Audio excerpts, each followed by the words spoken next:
Good morning and welcome to America's Home Cooking. My son sat there and watched me do something, but I'll explain it. I told you about olive oil.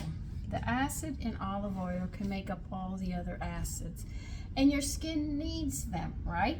Haven't I talked about that? Yes, they do. They need it to stay moist so they don't dry out. Now gloves, if you have leather gloves, my son watched me one day. He came in, he bought gloves, and then he bought this expensive cream to put on his gloves. And he said, "Mommy, you're going to have to spend some money to get this because it's expensive. You can't do what you're doing." And he didn't believe what I did, but I have extra virgin olive oil.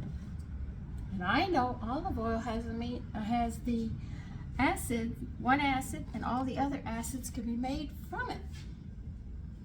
He said, "You can't do that." I said, "I'm going to do it." He said, "You can't do that, Mommy." I said, "Well, yes, I can. You're going to watch me do this." So women who have leather gloves, if you have extra virgin olive oil in the house, like he said, "Mommy, you can't do that with your purse." I said, "What do you mean I can't do this? I've been doing it for years." Okay, put my gloves on.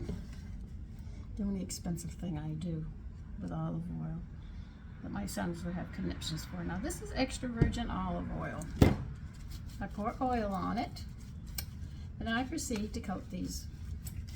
And as you coat them, you're building up friction in them. And then what do I do after that? I have a rack that I put them on, and I let them in a warm room, well, in the bathroom downstairs is actually where I put them, and I leave them hanging up on the rack until they have time to absorb the oil. But I work it in, and I just keep on working it, and you'll notice they get dry. They actually absorb it, because as you work your hands, each hand, they get softer and softer. And he said, "Mommy, your gloves will fall apart." I've had gloves for years, and they don't fall apart. He said, "I can't believe you did that." And I said, "Yeah, listen, you don't always have to go out and buy expensive stuff, to get something done. You just have to know a few things to maneuver around." And this is what I do with my gloves instead of going out and buy expensive stuff for it. And if push comes to shove, I'll put it on my bloody purses too if they're leather. I have no problem working leather in to the olive oil into the leather, as it's cheaper to buy all this oil that I use, and as you can see, I use a lot of it.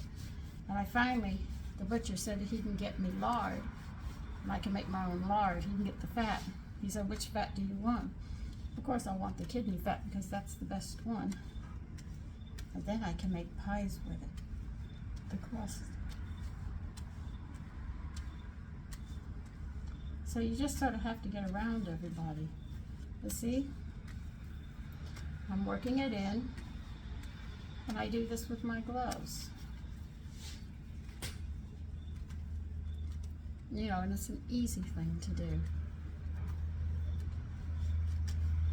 And you'll see it work right in.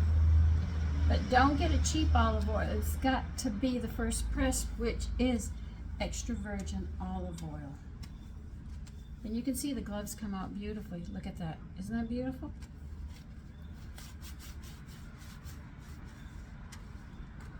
So I've never used that expensive stuff. Made no sense for me to waste money for that. If I put oil on my skin and my skin looks good, why wouldn't it work on leather?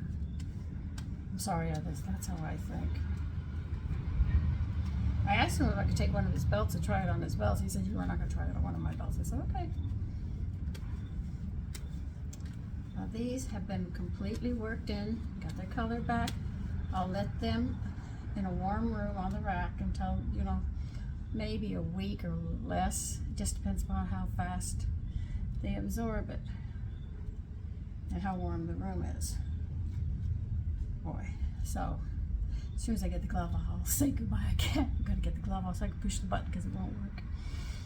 Okay, I got some more gloves to do. But take care and have a great day. I'll see you later when we start cooking the liver.